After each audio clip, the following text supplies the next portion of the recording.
Hi, I'm Rebecca, and today we're going to be talking about discourse analysis. So if you've been studying linguistics, then it's probably pretty easy to get lost in the details. You're studying things like phonology, morphology, and syntax, and not only are these mouthfuls, but it's sometimes difficult to keep an eye on what they have to do with our actual lives. You might be wondering, what do things like pronunciation and word forms and sentence structure actually have to do with more practical things? We started to see an answer to this with pragmatics. So in Austin's How to Do Stuff with Words, we saw that any speech act is going to have locutionary, illocutionary, and perlocutionary force. In other words, there's going to be a practical real-world effect anytime that you say something. Now, sometimes this effect is pretty clear and physical, like when you ask a waiter, "Can you please refill my coffee?" and then they bring you more coffee. Or if you shout "stop" when somebody is about to step in a mud puddle and they stop. Other times the effect is more emotional, like when you tell somebody, "You look really nice today," and it makes them feel good.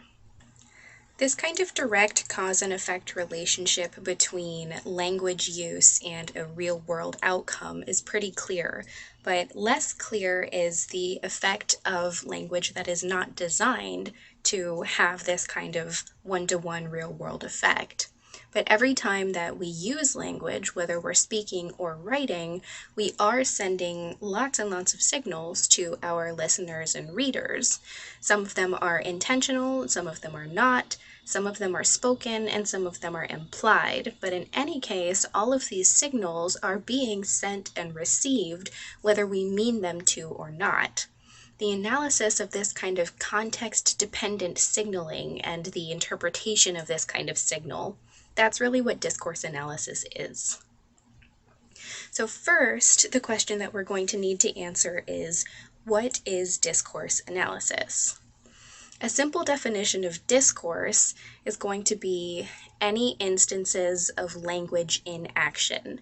So in Austin, we saw this as being a speech act, but the difference is going to be that a speech act tends to be spoken for the purpose of achieving a specific real-world goal. Discourse refers to any instance of language.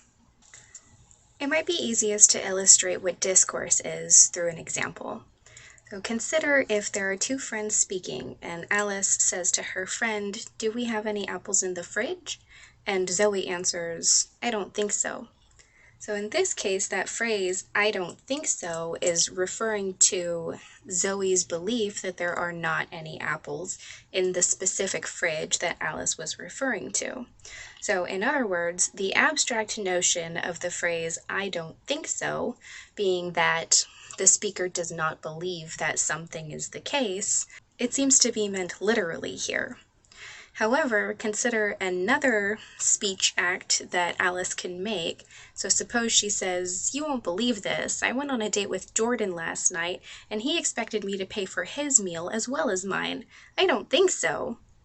In that case, "I don't think so" is referring to Alice's unwillingness to pay for both meals. So the words might be the same, but the meaning is different depending on the context and how it's used. So these two different instances of language use, in other words, these two pieces of discourse, have different contexts, have different interpretations, and there are different signals being sent and received. Another way to describe discourse would be as context-specific utterances.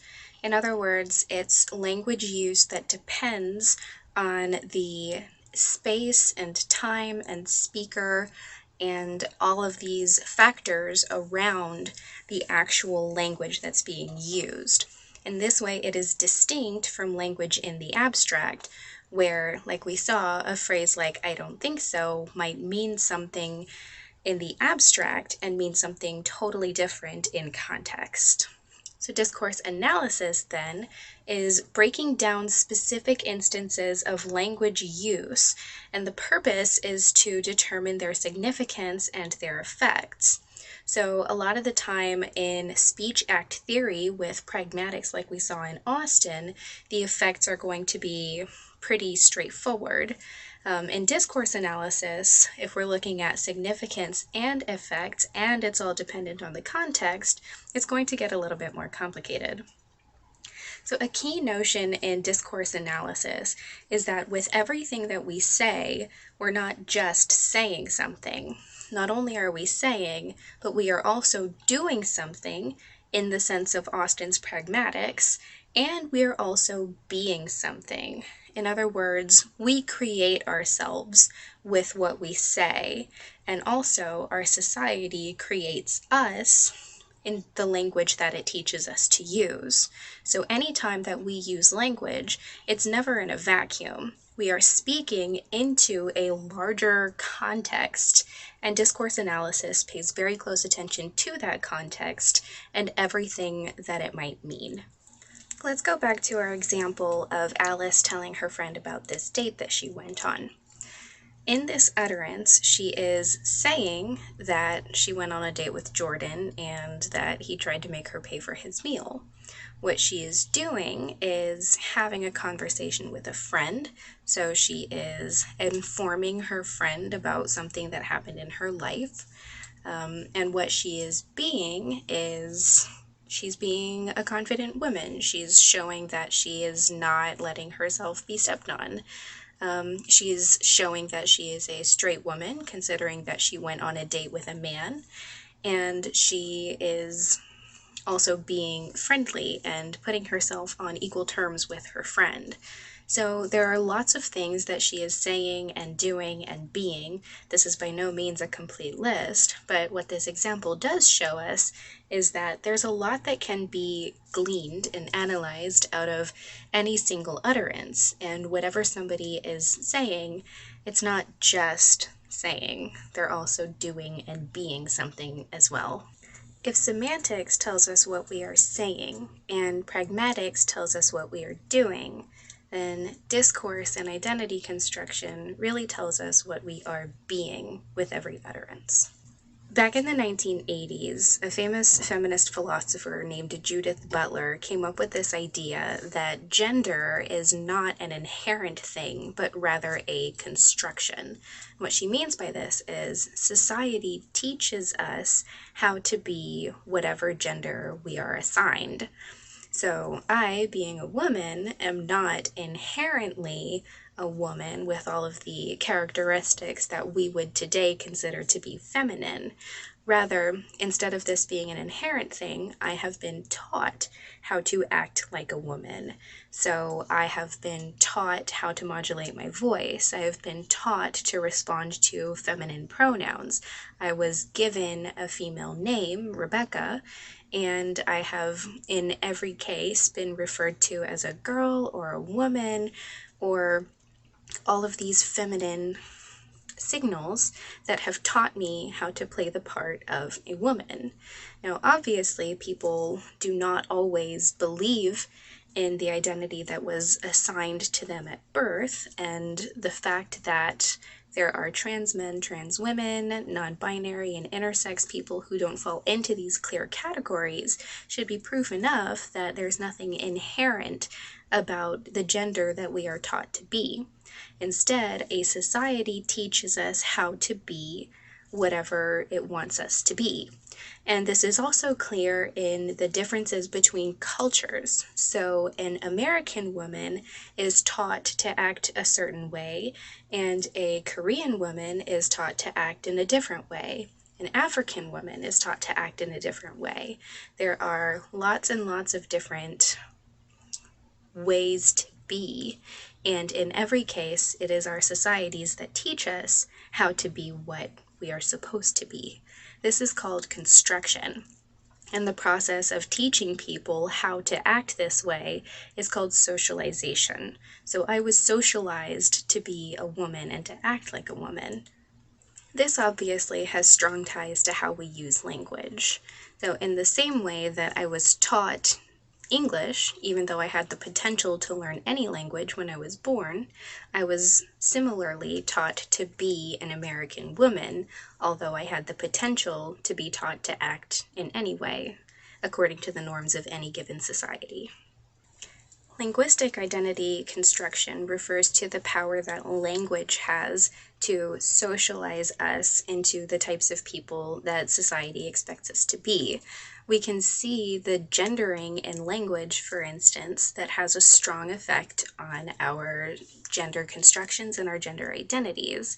For instance, you can see in the language that we have gendered pronouns like he and she, and it is much more difficult to get people to use a gender neutral pronoun like they. It is also very clear that a gender binary exists in our language in the sense of, parents are referred to as mom and dad, which are gendered terms. The same thing applies to brother and sister, grandmother and grandfather, aunt and uncle. Each of these are gendered terms, and we don't really have a gender neutral alternative to any of them. We also have terms like Mr. and Mrs., sir and ma'am, and we have ladies and gentlemen. So all of these things construct a gender binary where there is male and female, and it does not leave a whole lot of room for gender nonconforming people, intersex, non-binary. And so in this way, we can see the force that language exerts on us in a society, that it is part of the socialization and identity construction process, that the language we have helps to shape who we are. But of course, gender is not the only thing that is constructed by our language. Lots of things are constructed by the language, and language sends lots and lots of signals that help to construct who we are, not only in terms of our gender, but in many other aspects of our identity as well, including culture and ethnicity. The way that people are going to perceive us is different depending on what kind of language that we use. And we can actually see this by looking at a couple of examples of very different speakers. And let's take a look at what kind of language they're using, what kind of signals they're sending, and what we can understand about their identity and their society based on the language that they're using. Hey y'all, how are you doing? I'm great. Thank you so much for asking. It's me, Kim, and I'm back for another video. How are you guys? Happy Black History Month, #1. Happy first day of February. The second best month of the year, only 2nd of March, which is my birth month. Before we really get into it, the first thing I have to say is thank you guys so much for helping my nieces reach their Girl Scout cookie goal. They reached it and they're quite a bit over it. So I really appreciate y'all for keeping me in the running for best aunt in the world. Thank y'all so much. Also, I'm trying to quit yelling. I know people were a little disturbed by how loud the last video was. I'm trying not to yell so much, but y'all know I get excited. I get excited. Okay, but I'm not gonna, y'all can just tell me in the comments, like, Kim, you're yelling, okay?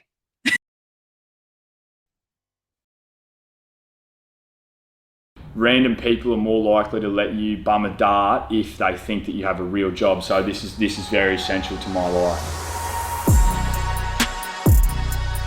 What's up, GQ? Paulie Packett's here, and I'm going to show you my essentials. So my first essential is Centrelink. Without this, I'd be homeless, and it's how I afford all my other essentials. So yeah, I did have a job working as a bloody labourer, but I just kept getting fired for trying to fight the boss or whatever. So yeah, then I found out through a mate that the government will pay you to do nothing. So I was like, fucking sign me up, you dog. What would you say to the people that say you're just being lazy? I'd just say to them, meet me at the fucking Ringwood Coles car park. If you have a problem, we can sort it out. In our first video, the speaker Kim is being very chipper, friendly. She's speaking very clearly with audience-oriented language. So she is pronouncing her words in a pretty standard American English with a slight African American vernacular pronunciation. So she is being herself, but she is also being very direct and audience friendly. So she is speaking clearly, her sentence structure is organized in the way that we would normally expect from standard English syntax, and she is really giving us the transitions from one idea to the next and not leaving too much up to the audience's interpretation. So she is not relying too much on shared cultural norms or shared experiences to help her audience understand her. She's being very clear and communicating what she wants us to understand. In our second example, we can see that Polly is very different from Kim, and he is projecting a very different version of himself than we might have seen from a similar American.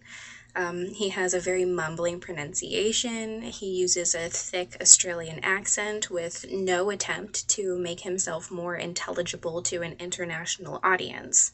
He is using a lot of Aussie-specific lexicon.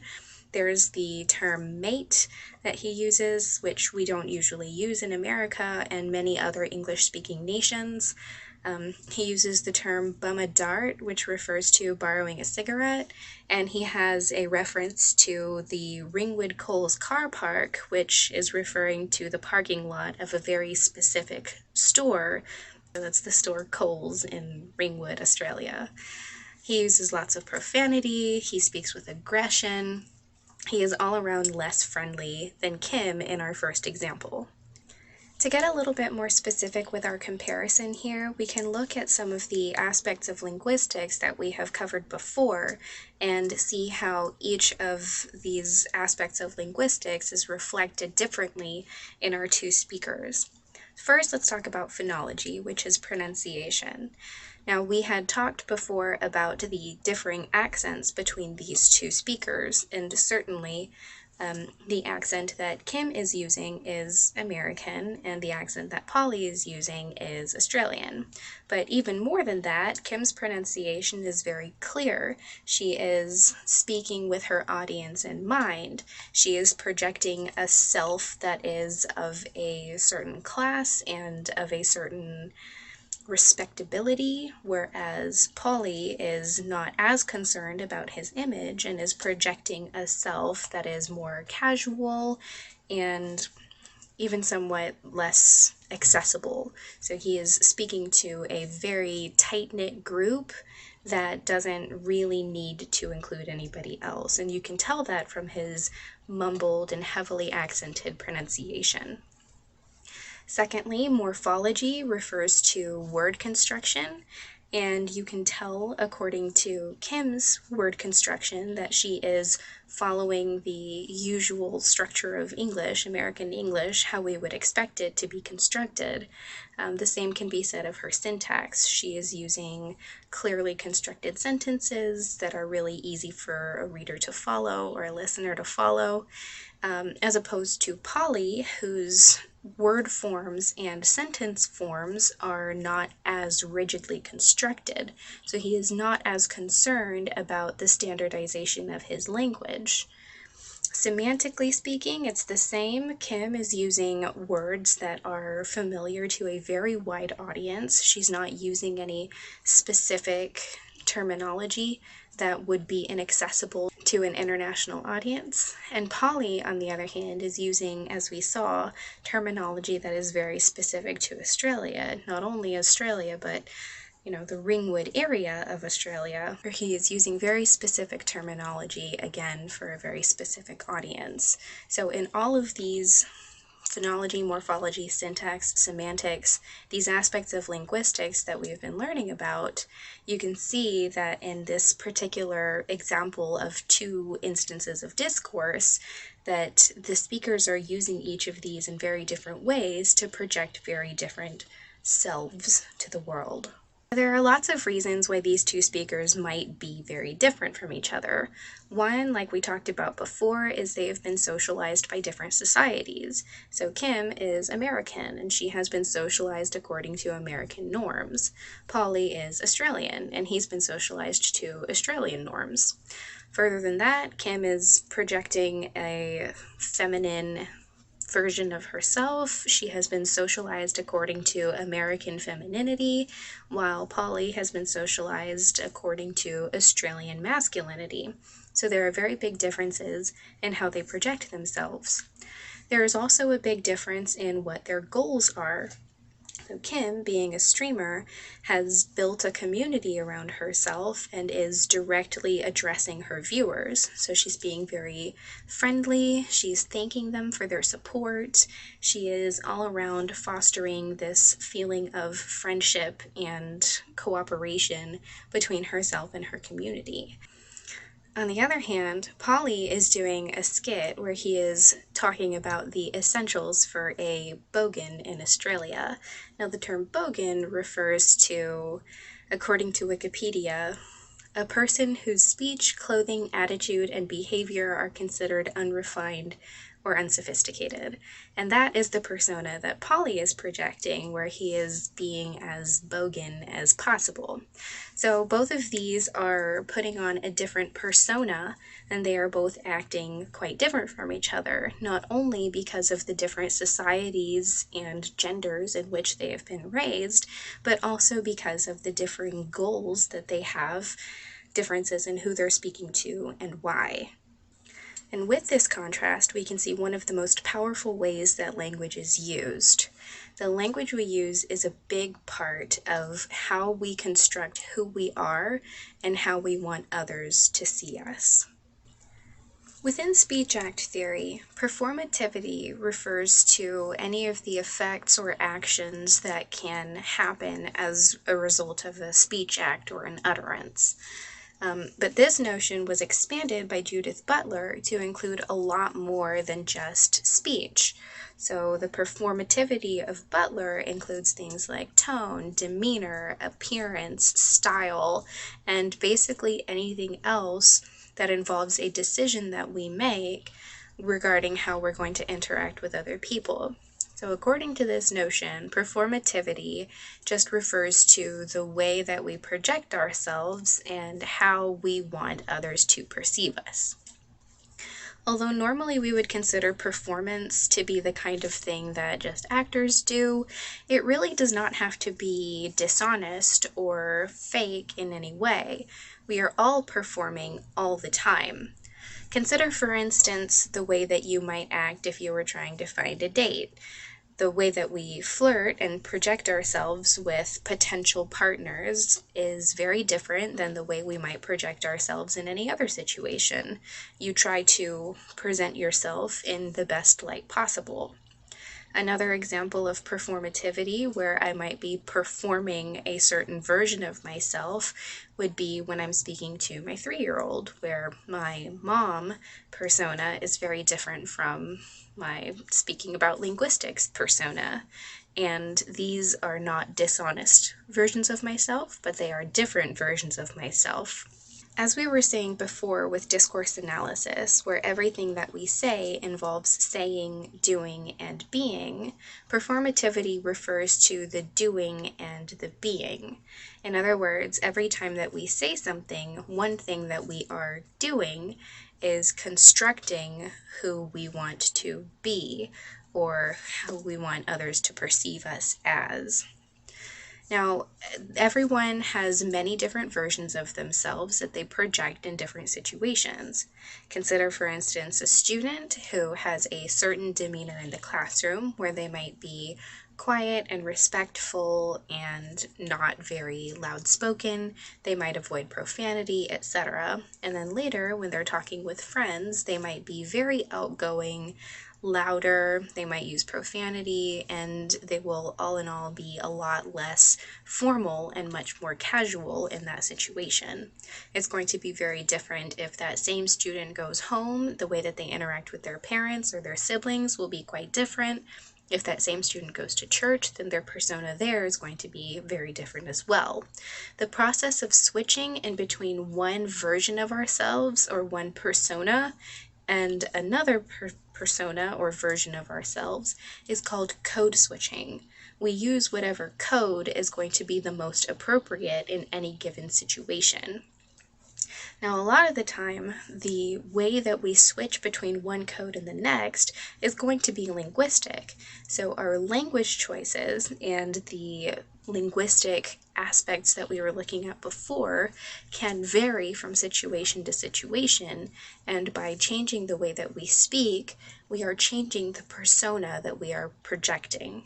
We can take a look at an example of this comedian who uses different accents and language forms to signal different regions of America. Right. So I do this thing sometimes where I'll have a map on stage and I'll just sort of point to a city and start doing that accent. Sometimes I ask the audience, like, okay, where are you from? And I just go from there. Right. So can you give us some? Can you tell me some accents from different parts of the... Sure, let's see. If I were to start in Chicago, Chicago's kind of flat here. And Right. Chicago, but it's a little faster. But then the Wisconsin kind of flattens out a little more there. Yeah, that's cool. Yeah, Yeah. more flat. Yeah. Yeah, to me they sound more Chicago than Chicago.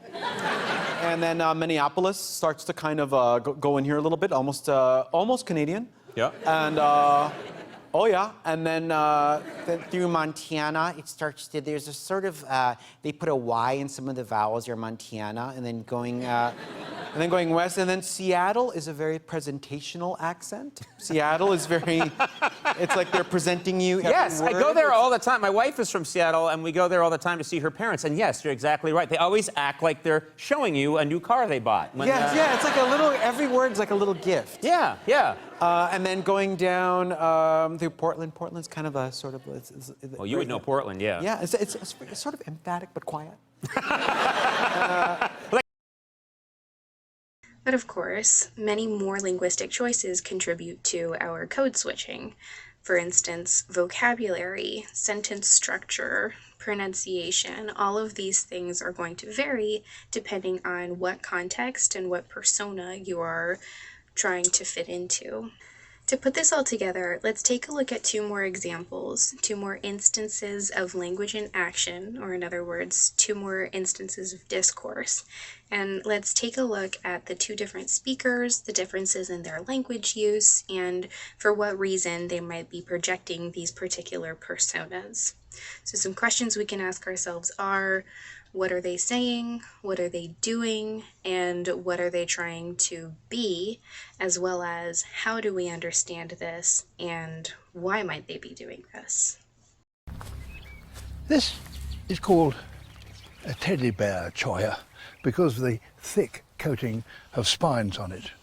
But don't be deceived by the name. There is nothing cuddly about this particular teddy bear. In fact, it's the most dangerous plant in the desert, and I wouldn't dream of putting my hand anywhere near it without proper protection. Brush against it. This can happen. Ow! This can happen even with this glove on. One of them has just gone through. I can feel it. It's quite painful.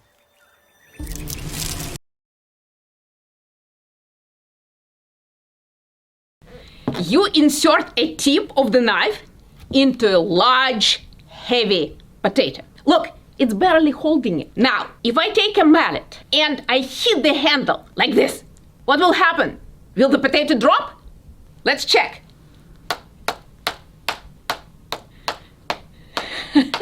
Love it. Look, the blade went deeper and deeper through the potato because the potato is inertial. It didn't have time to move. It did not move every time when I hit the handle. Now, safety issue. When you decide to remove this potato from the knife, don't touch the knife blade with your fingers. Do this. Done. Some questions that we can be thinking about might be, what are the characteristics of each of these speakers' discourse? And what effects did these characteristics have on our understanding of who the speaker is? How would you describe the persona of each speaker? How does the context influence the persona of each speaker?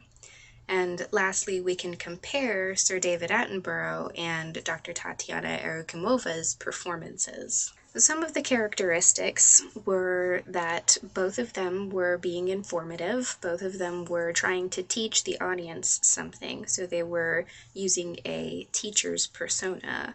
Now, in Attenborough's clip, he was being a narrator in a documentary, and it was very clear that that was the persona and that was the situation that he was projecting. By contrast, Dr. Erukomova's video, she is standing alone in a room with a knife and a potato, and she is projecting a very quirky but clearly smart and informative persona where she is being friendly and funny, and still she is teaching us something. So let's summarize everything that we've talked about in this video. Firstly, what is discourse analysis? According to our definition, discourse is an instance of language use in action, context-specific and distinct from the abstract definition or meaning of words. Linguistic discourse analysis then explores the significance of these linguistic features that we have learned about, like phonology, morphology, syntax, semantics, the significance of these within a specific context. What does discourse analysis reveal? It shows us how people are socialized to construct their identities within any given society, again, this being context dependent. And everyone performs a different persona in different contexts.